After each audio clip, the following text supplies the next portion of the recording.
Olá, alunos e alunas do nono ano, tudo bem com vocês? Professor Daniel Ferreira aqui, seu professor de Física, aqui no Colégio Master. E nessa aula de hoje, dia 27 de agosto, portanto uma quinta-feira, a gente vai falar um pouquinho de som, ficou um pedacinho para mim falar com vocês. Eventualmente a gente ainda volte nesse assunto. E hoje a gente vai se aprofundar mais, a maior parte da aula vai ser dedicada ao estudo da luz, tá bom? Luz, isso, esse brilho que você enxerga, etc. Tá bom? A gente vai estudar ele fisicamente, caracterizar e etc. Ver por que que eu enxergo determinadas cores, por que que eu não enxergo outras coisas e assim por diante. Mas aí eu coloquei essa palavrinha som aqui porque faltou eu mostrar para vocês os espectros de audição sonoro, ou seja, a gama de audição de alguns animais, porque é bem curioso, tá bom? Então, esses são os nossos temas de hoje. Vamos às nossas aulas. Então, eu chamei o primeiro slide aqui de audição dos animais, tá bom? Som é só aquilo que a gente escuta, já que a gente é humano, a gente que pôs o nome, né? Som. Então, som é o que eu escuto. A gente escuta, ser humano, entre 20... isso pode variar um pouquinho, tá bom? Tem livros que você pega de 16 Hz. Entre 16 e 20 mil Hz. Esse Hz, para quem não lembra, são frequências. Frequência é aquela negocinho que a onda faz assim, ó, certo? E que é dado pelo oscilador. Então a gente, humano, só escuta, no nosso ouvido, o aparelho auditivo, só capta ondas que estão entre 20 e 20 mil Hz de frequência, tá bom? Acima disso a gente não escuta, abaixo disso a gente não escuta. Vamos olhar os outros animais aqui. Primeiro os que estão abaixo da gente. O elefante, o mínimo de frequência que ele escuta é 20 Hz e o máximo chega a 10 mil. Eu vi outros livros que dizia entre 12 e 14 mil, então tem umas variaçõezinhas aqui, tá bom? Então significa que o elefante escuta uma gama de frequência menores que a nossa, tá bom? Que os seres humanos. Os pássaros vão de 100 Hz, significa que eles não escutam 20, nada abaixo de 100. Então, coisas que a gente escuta, os pássaros não escutam. E ele vai até 15 mil, tá bom? Então, por exemplo, 16 mil, 17, 18 a gente escuta, o pássaro não escuta, já não escuta, tá bom? E assim vai. O gato, por exemplo, ó, ele começa um pouco acima da gente, a percepção dele, mas ele vai até 45 mil Hz. Aqui em Goiás a galera tem costume de ir para as fazendas, né? Se você observar um gato assim de tardezinha, imagina que você está lá na fazenda aí do seu familiar, você olha para o gato de tardezinha, ele está sentado, aí do nada ele vira a cabeça para um lado, vira para o outro, como se estivesse escutando alguma coisa. E ele tá bom? Quem não está escutando é a gente, que é ser humano e escuta nas frequências menores. O cachorro escuta uma gama diferente também de frequências. Ele vai de 20, que é a captação também do ouvido humano, até 30 mil Hz. Aí outro exemplo que a gente tem é do chimpanzé, que começa em 100 mil até 30 mil Hz. 100 mil não, 100 Hz até 30 mil. Aí os campeões de audição vão ser, entre os mamíferos, a baleia e o maioral campeão de todos aí é o morcego, tá bom? Aí ainda varia com a espécie ainda, tá bom? Isso é uma visão geral. Então a baleia, ela escuta entre 40 Hz e 80 mil Hz, tá bom? Já o morcego tem uma percepção absurda, ele escuta de 20 Hz, que é a gama que a gente também escuta, a partir da onde a gente escuta. Ele escuta tudo que a gente escuta, assim como o cachorro e o gato quase isso também. Então ele ouve tudo que a gente ouve e muito mais. Ele vai até 160 mil, tá bom? Ele dobra aqui o da baleia. Não é à toa que essa quantidade de percepção penalizou um outro sentido do morcego. Tipo, ele tem a audição perfeita, mas aí a visão dele é muito ruim, tá bom? O morcego, vocês devem saber disso, ele utiliza de um sistema de sonar, ondas sonoras, para viajar, para andar, tá bom? Como as ondas de som andam bem rápido, no ar, 340 metros por segundo na média, ele fica emitindo um sinal, como se fosse um sonar, e ele identifica o obstáculo pela reflexão dessas ondas que voltam para ele. É um sonar mesmo, exatamente como um submarino utiliza. Aqui na minha frente tem um objeto segurando a lâmpada que fica na frente aqui. Então o morcego, se ele tivesse aqui assim, ó, ele emitiria um som, tá bom? O sonar dele estaria emitindo, o som bateria lá e voltaria e daria informação para ele que tem um obstáculo, aí ele desvia, certo? Só que isso é extremamente rápido. Lembra que o som viaja na velocidade de 340 metros por segundo. Então o morcego, veja só, ele escuta muito, mas aí isso tirou dele a visão. Ele tem a audição muito aguçada, mas a visão muito fraca, tá bom? Então isso era o que eu tinha para falar para vocês sobre som, o pedacinho que faltou de som, né? Se vocês tiverem algumas dúvidas a respeito disso, podem perguntar lá no Google Sala de Aula, certo? E agora a gente passa a tratar um assunto relacionado a ondas, que é o que a gente está de fato vendo, que é a luz. Então a gente vai falar das características da luz, tá bom? O que é luz? E explorar também as ondas eletromagnéticas, que é a luz é um tipo de onda eletromagnética. Já estou dando spoiler aqui, está escrito aqui. Então vamos no slide que eu montei para vocês. Lembrando que essa videoaula vai ficar disponível para vocês, além do slide, por onde você pode estudar para a prova e ajuda também a resolver a sua lista de exercícios, que estará disponível em breve a respeito dessa aula. Então vamos lá. A luz, que é uma onda eletromagnética, tem características, voltem nas aulas de onda para ver o que é onda eletromagnética. Só pode sensibilizar nosso sistema visual se estiver numa frequência compreendida entre 4 vezes 10 a 14 Hz e 8 vezes 10 a 14 Hz aproximadamente. Isso escrito em termos de frequência. Você pode olhar também em termos de comprimento de onda, do lambda. Então, em termos de comprimento de onda, é a mesma coisa, é a mesma faixa, que vai te dar a mesma faixa, só em termos da distância entre as cristas da ondinha, que você pode perceber com o seu olho. A gente enxerga entre 400 e 700 nanômetros. Nanômetros é 10 a menos 9 de comprimentos de onda. São as ondinhas que conseguem sensibilizar o nosso sistema, aqui, o aparelho visual, tá bom? Em termos de frequência, entre 4 vezes 10 a 14 e 8 vezes 10 a 14 Hz é a frequência da ondinha que permite a gente enxergar tudo e as cores que a gente enxerga. Então, nessa faixa, na ordem crescente de frequência, se você vai aumentando, a gente encontra as cores. Primeiro, vermelho, vai crescendo, tá bom? Vermelho, alaranjado, amarelo, verde, azul, anil e violeta. E lembrando que o vermelho e o azul para o violeta estão nas pontas do que a gente chama de espectro visível. Aí abaixo do vermelho, no tal espectro, eu vou mostrar para vocês, tem o infravermelho, a gente já não enxerga mais. E acima do violeta tem o baixo ultravioleta, e a gente já não percebe mais. Outros animais vão perceber essas outras cores, não a gente. O nosso aparelho visual evoluiu para perceber essa gama de cores aí, tá bom? Então, se você contar, que formam as 7 cores principais. E que são, inclusive, as cores que a gente observa no arco-íris, que eu tenho certeza que todo mundo já viu, pelo menos uma foto, não é possível, né? Então, continuando, as frequências logo abaixo dos 4 vezes 10 a 14 Hz são denominadas infravermelho, conforme eu já disse. E logo acima são os ultravioleta. A diferença entre as ondas eletromagnéticas que a gente pode enxergar, chamada luz visível, e as ondas de rádio, por exemplo,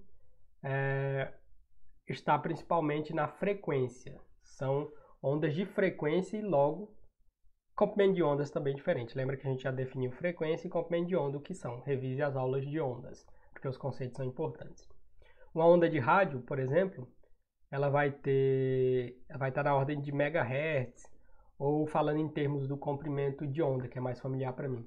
Você pode ter ondas de rádio de 1 metro de comprimento de onda, significa que a distância entre as cristas assim, pode dar 1 metro, 1,90 m, enquanto que a luz que eu enxergo tem um comprimento de onda bem pequenininho. Alta frequência, frequência alta, esse é um número muito grande, 8 vezes 10 a 14, significa que esse número é muito grande, tá bom?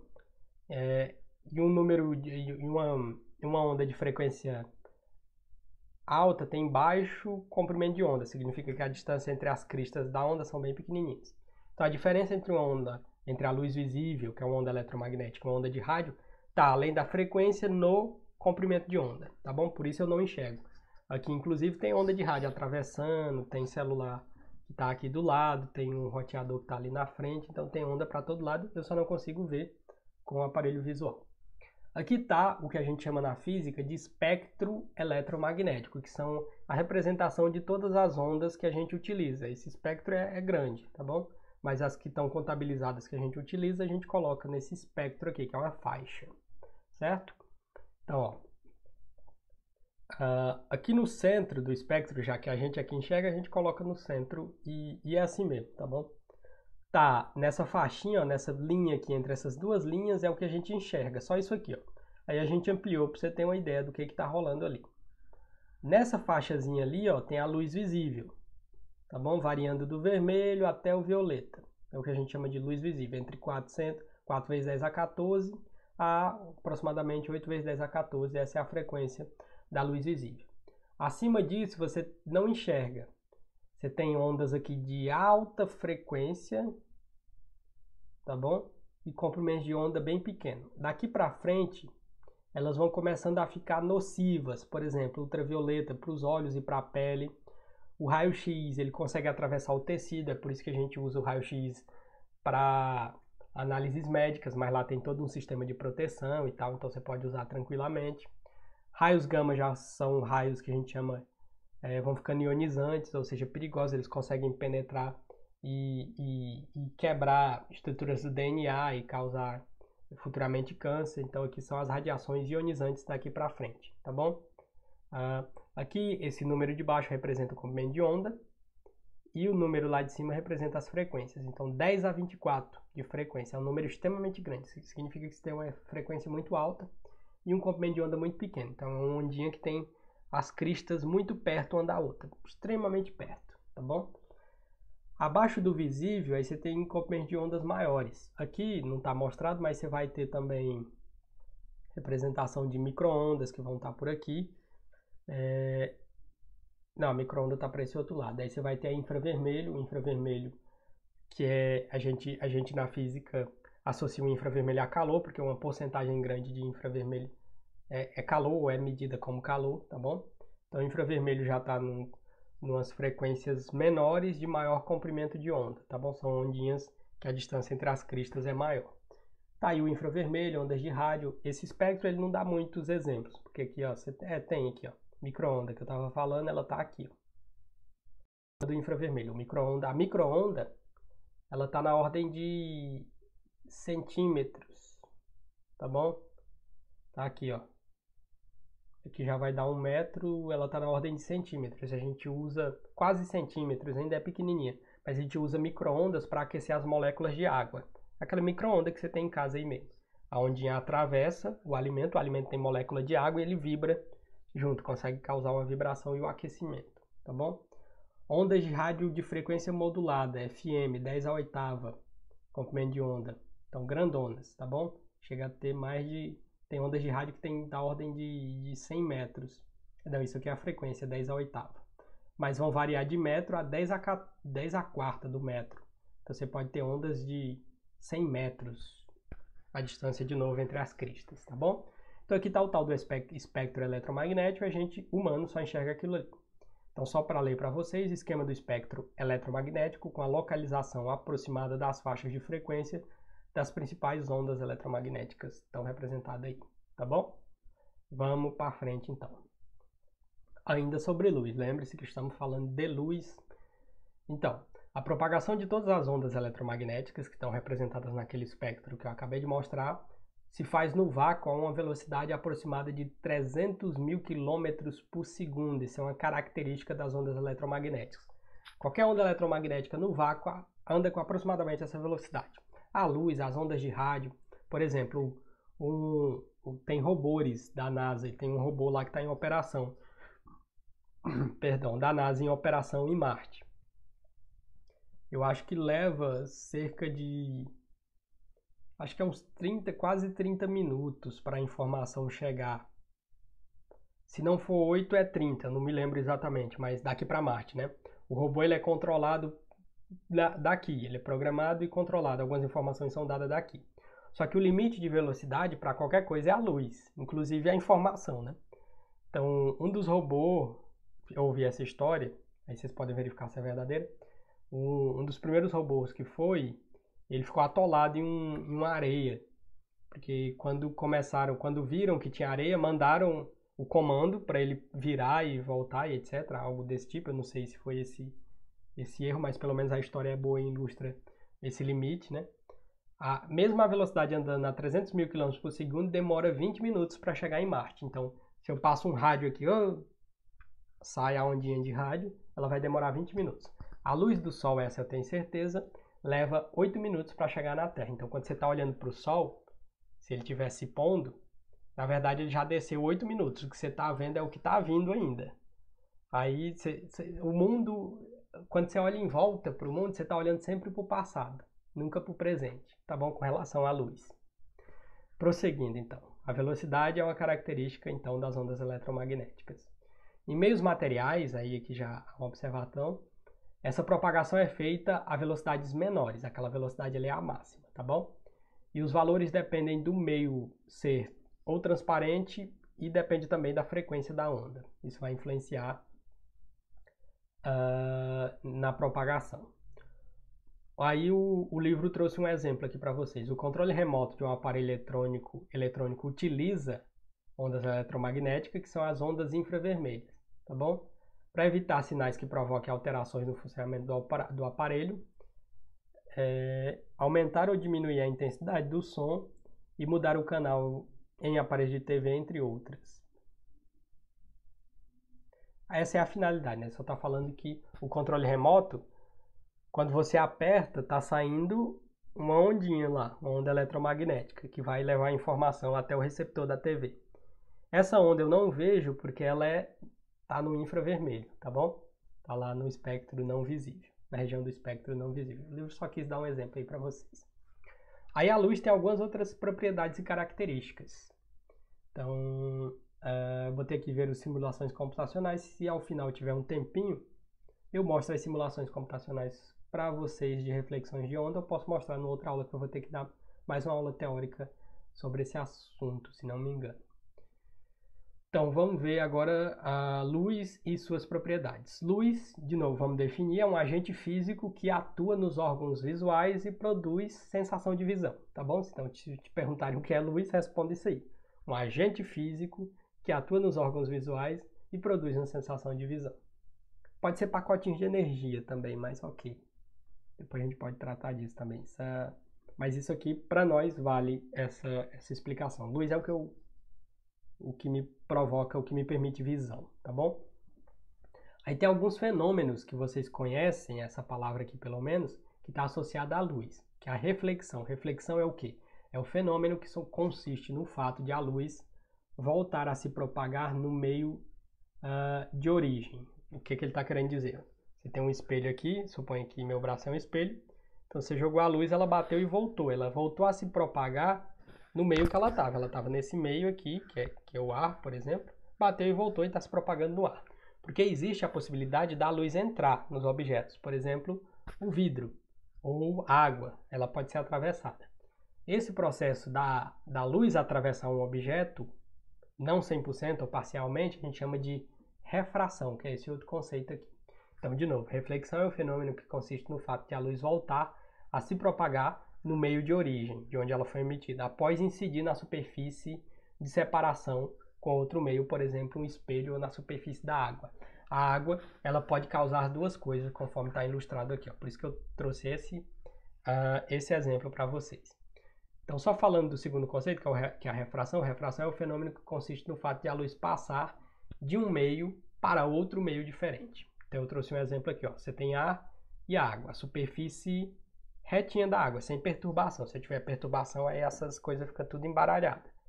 Mas suponha que você está num sistema totalmente ideal e a superfície está plana ali, sem nenhuma perturbação.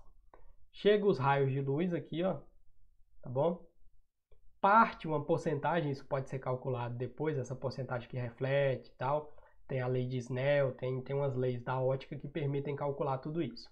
Mas o que eu quero mostrar para vocês é que existe um fenômeno chamado reflexão.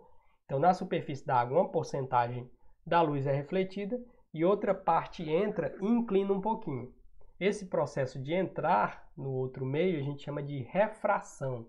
Aí existe um índice, depois quando a gente for estudar ótica, se não for aqui, no segundo ano, chamado índice de refração. Como o índice de refração da água é maior que o do ar, a retinha se inclina se aproximando da normal, ou seja, aqui, ó, ela se aproxima, ela fica mais fechadinha. Se fosse o contrário, se tivesse água aqui em cima e ar aqui, a luz estaria mais inclinada para lá, e não para esse ladinho aqui que ela ficou, tá bom? Mas isso a gente vai explorar no futuro. Aí outra coisa que existe é a reflexão e a refração seletivas. Vamos falar um pouquinho disso e um pouquinho do Newton,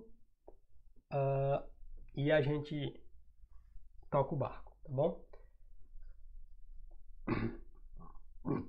Perdão. A luz solar, ou a luz emitida por uma lâmpada fluorescente, é denominada de luz branca. Isso é importante também.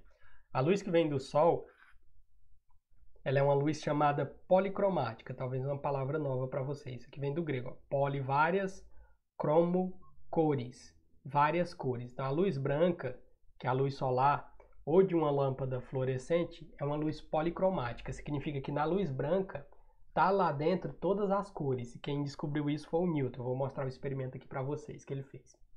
Então, a luz branca solar é policromática, ou seja, é composta por várias cores. Isto é, composta de diversas cores, das quais se constituem destacar 7. Vermelha, alaranjado, amarela, verde, azul, anil e violeta. Vamos ver como é que se descobriu isso. A galera já tinha visto arco-íris, que sempre existiu, sempre que chove e tal, mas ninguém tinha estudado a fundo. Quem começou a documentar os estudos foi o Newton, então por isso que ele ganhou o mérito. Então, por volta de 1665, o cientista inglês Isaac Newton, aquele mesmo da mecânica, estudou ótica também, que viveu entre os anos 1642 e 1627, verificou que as luzes coloridas, como a amarela e a azul, não eram modificações da luz branca, tá bom? Não era uma modificação da luz branca, como se acreditava na época, mas componentes dela. Então ele descobriu que a luz amarela e azul eram parte da luz branca, tá bom? E não uma luz distinta. Ele utilizou o quê? Um tal de um prisma, que parece uma pirâmidezinha de vidro, para dispersar é separar um estreito pincel de luz, um feixezinho, de luz branca solar. Ele fez esse experimento, obtendo, portanto, em um anteparo, por exemplo, uma parede mais clara, posta em frente ao prisma, um espectro multicolorido, constituído por 7 cores principais, tá bom? Esse foi o experimento que o Newton fez, mas ele não tinha lâmpada, o que ele fez?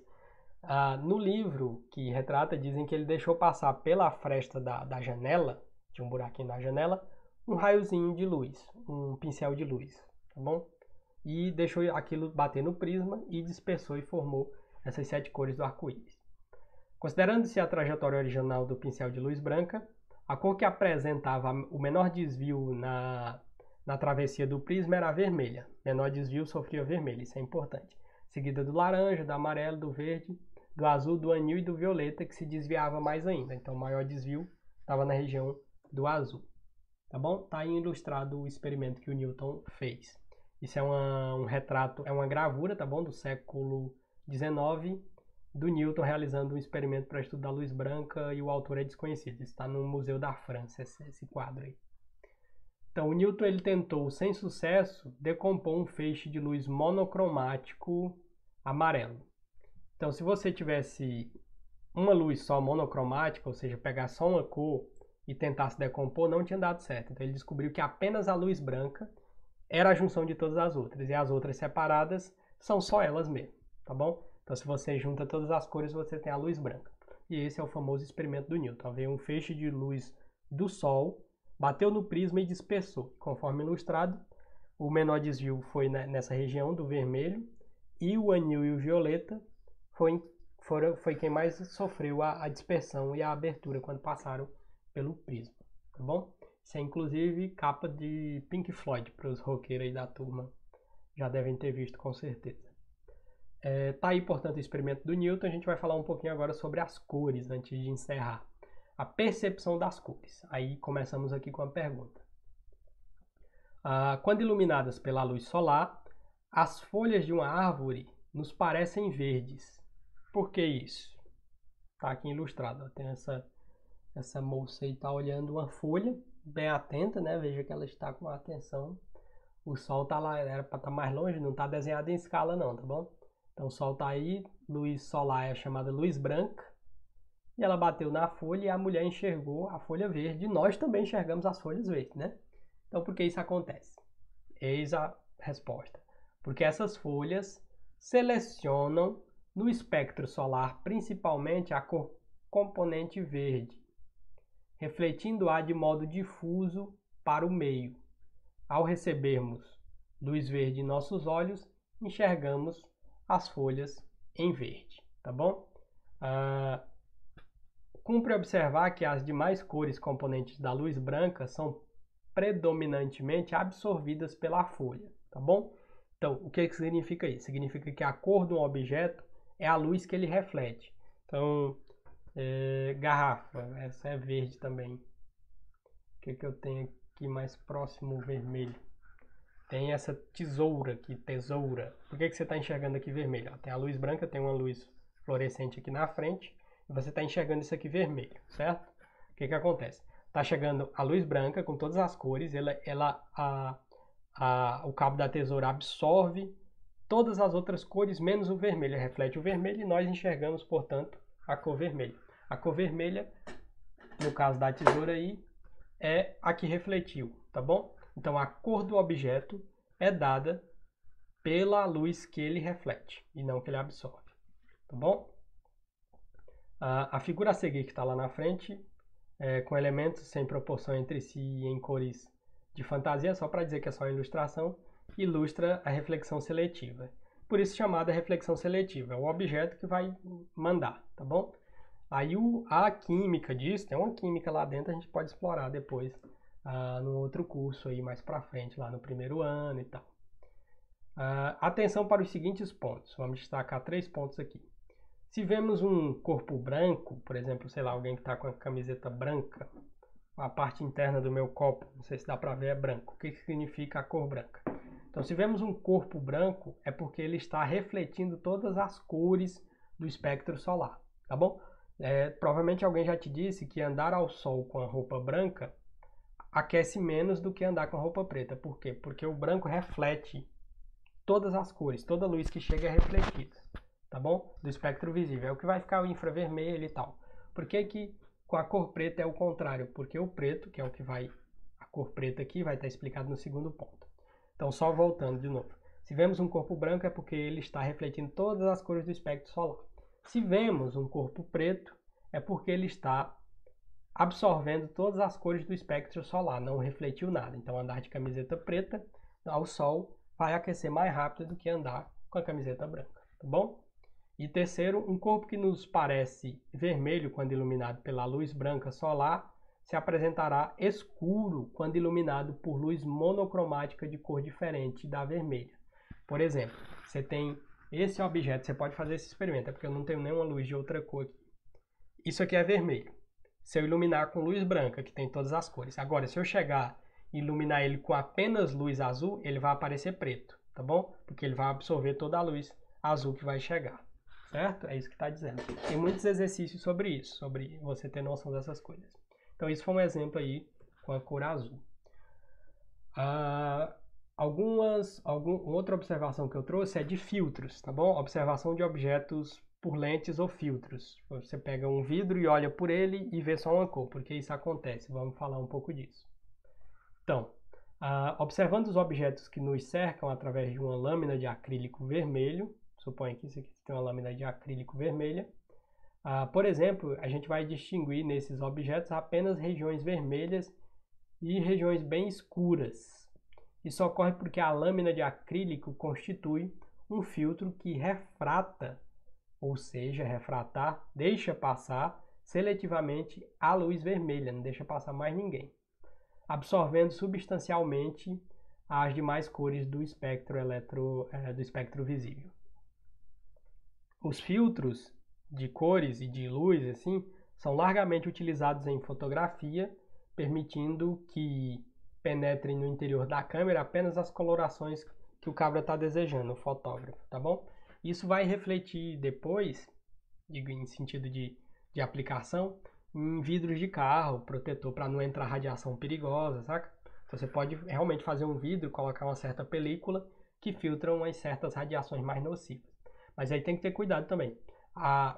Se você não tiver um controle de qualidade, tem gente que vende uma coisa mais paralela, põe um filtro no vidro do carro e aquele filtro só não deixa passar a luz visível, mas deixa passar infravermelho, ultravioleta, que é perigoso. E então tem que ficar atento aos produtos, tá bom? E aqui está esquematizado esse filtrozinho, nesse caso era um acrílico vermelho. Então ele filtra todas as cores e refrata apenas o vermelho, ou seja, atravessa. Isso a gente chama de esquema de refração seletiva. Beleza? Chegamos, portanto, ao fim da nossa aula desse dia 27. Eu agradeço a sua atenção, bons estudos para vocês, fiquem em casa se puderem. Forte abraço a todos e até a próxima aula. Até mais.